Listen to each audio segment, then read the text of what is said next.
pagkapasok pa lang dito, alam mo na yun, dito sa akin kasi I give her my spot po. Hindi pwede, yung ka na lang.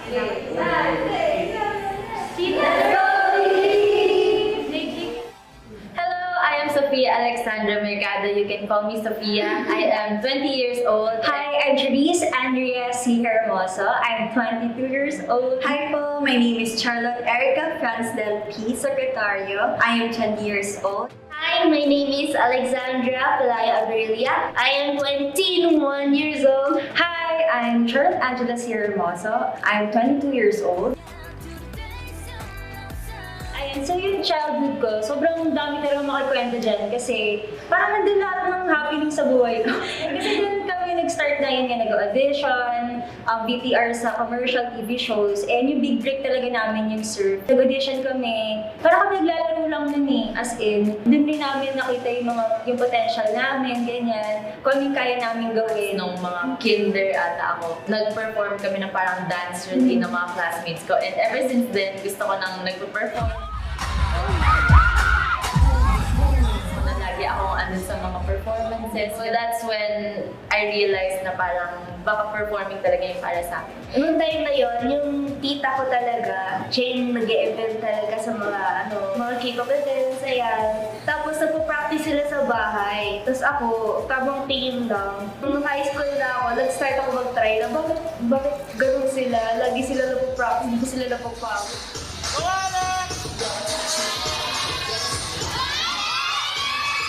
My family was very active and open po sa mga ginagawa namin magkakapatid. I joined a lot of extracurricular activities nung bata pa ako, like drum and lyre band, naging color guard din ako ng high school, naging dance troupe member din ako, and then I joined K-pop cover groups.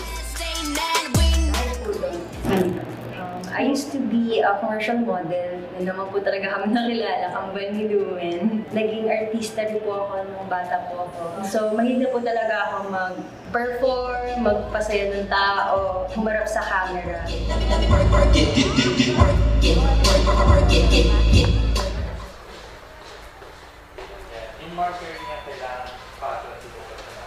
We will start with Alex.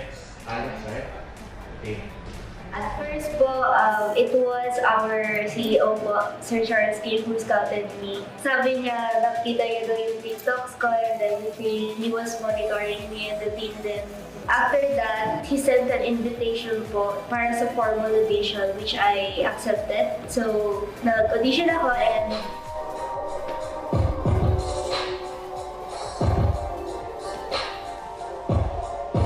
I got in. Okay, thank you.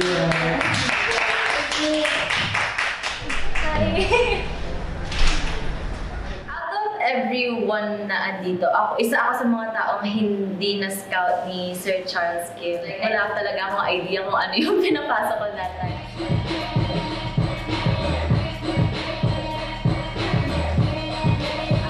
Tinanong pa sa akin, parang, do you want to be the next Blackpink? Parang ganun daw. Honestly, no audition, I had no idea talaga sa kung anong mangyayari. Pero it brought me here.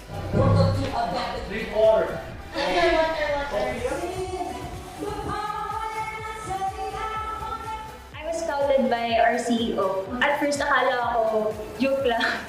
Kaso, nung nalaman ko talaga na binigyan niya ako ng opportunity. Kasi, Thank you so much. I hope you enjoyed my show. Go towards the camera and then stop there. Then we'll guide you from there. Nag-audition na talaga ako sa Show BT way back 2017. Pero hindi ako nag-push through because of personal matters. And then, ayun, nakapasa ako as trainee. Thank you, Charlotte.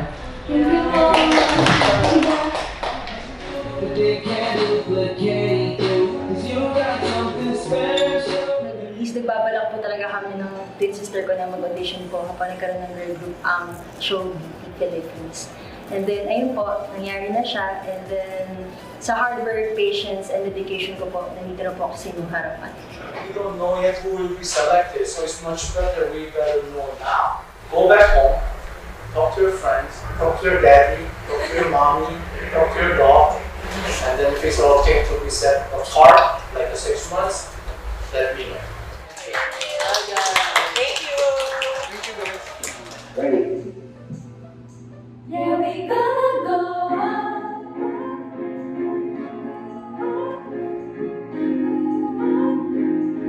yeah, we gonna Started doing trainings here. Ayun, parang balance na yung pagmamahal ko sa singing, dancing, rapping, or performing in general. During training po talaga, kailangan namin mag-focus lang sa mga lessons po and everything na kailangan po namin develop po para mas maging better artist po in the future. So, hindi po ako morning person, pero talagang gumigising po ako ng maaga para lang talagang mag-training. And dun ko po napansin na talagang ganun ko po kamahal ang pagpaperform.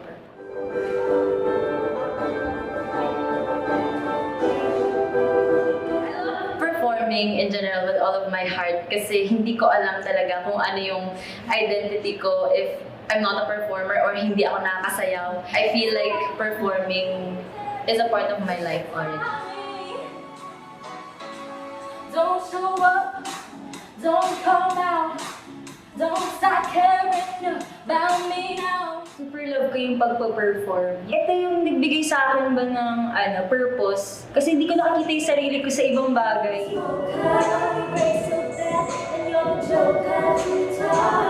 Nakikita ko yung sarili ko na magsasayaw, kakanta, yung magpa-perform sa maraming tao, magiging inspiration sa maraming tao.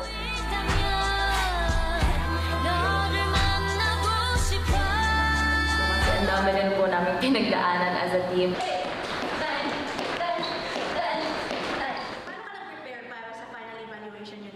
As in, practice. Binigay ko po 110%. Hanggang ngayon po, nagpa-practice pa rin po kami. And then, First time po namin mag-perform as 8 people. Sana mapakita namin yung harmony namin and yung chemistry din po namin as a team.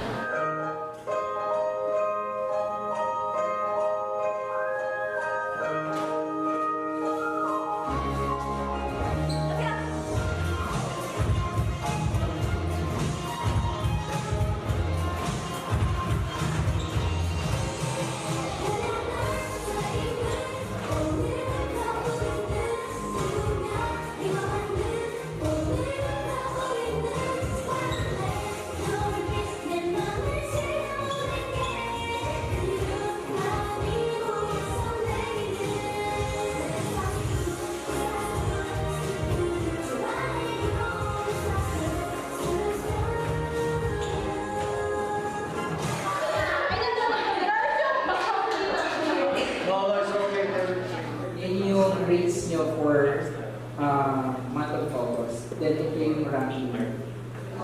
So Tia is number 1. Then next is tayo si Charlotte. Then Angela is not number 1. Angela is number 1. What happened?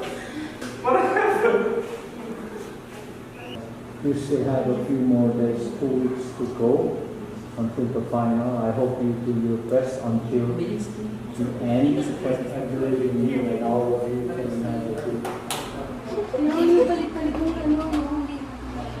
Sobra po akong naging proud po sa teammates ko po kasi talaga na-apply po namin yung connection niya, yung mga sanyasan, para lang ma-execute na maayos yung dance. kasi unexpected po yung mga nangyari kanina. So, naisip ko po kasi yung pinaghirapan ko po ever since Layla.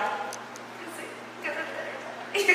Tuloy-tuloy kami with trainings for siguro a few weeks bago mag-next evaluation.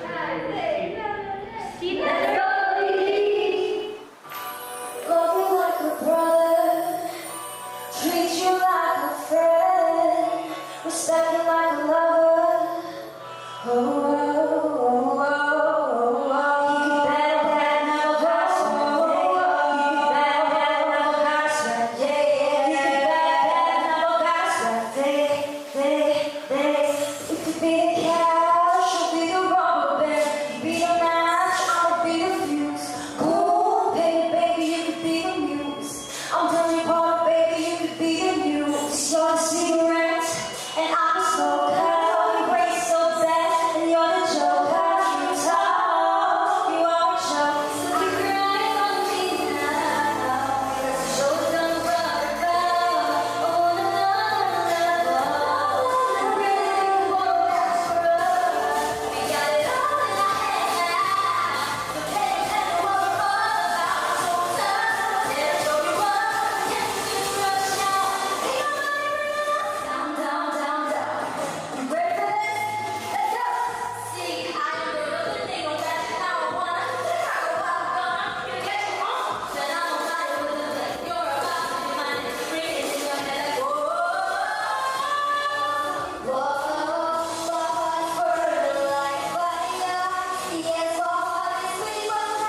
our girl group. This Sophia. Angela. Congratulations.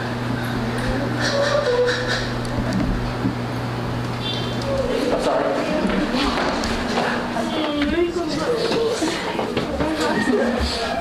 The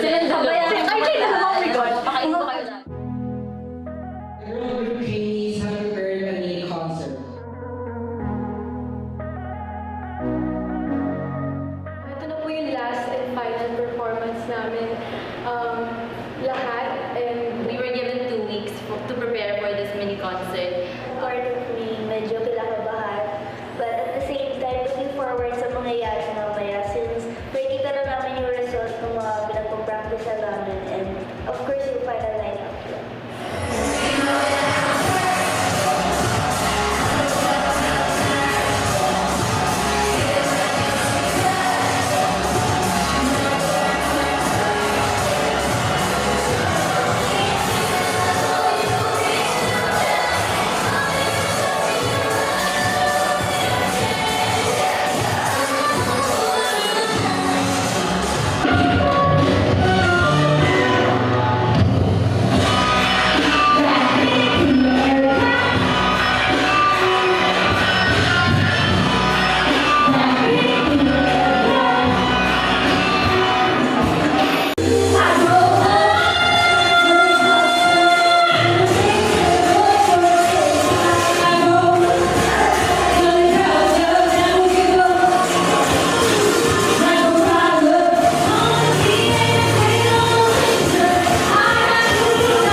Now, we line up here.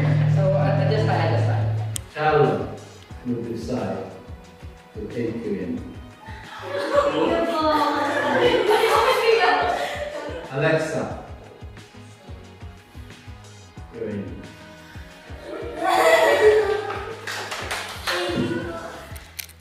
Angela, why are you crying?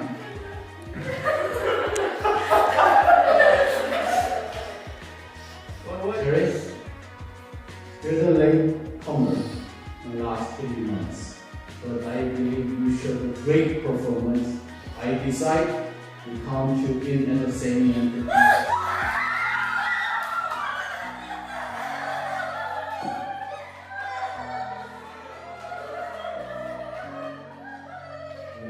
We just thank you to all the people who will be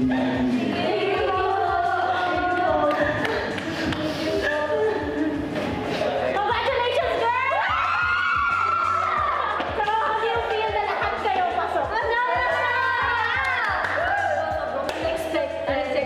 grateful po sa lahat ng mga coaches din po namin, sa lahat po ng staff ng Jollibee. And sa buong company, sa CEO po namin, sa lahat. At sa amin po, sa yes.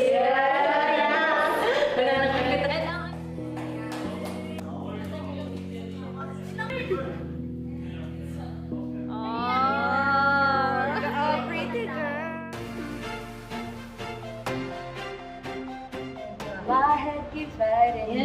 Para sa akin lang,